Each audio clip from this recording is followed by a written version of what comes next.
Open the trunk to gain access.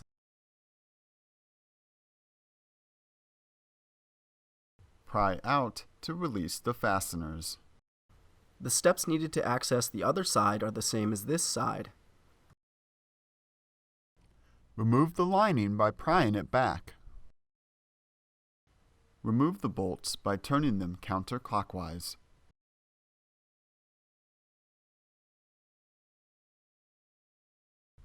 Pry the housing away from the vehicle first, then pull it out.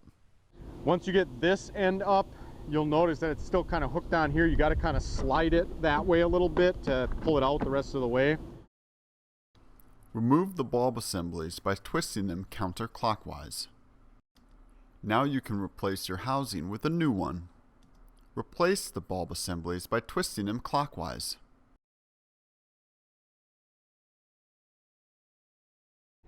This little black section in here, it's kind of loose. That's what helps hold it on. So make sure that that's kind of out of the way more or less.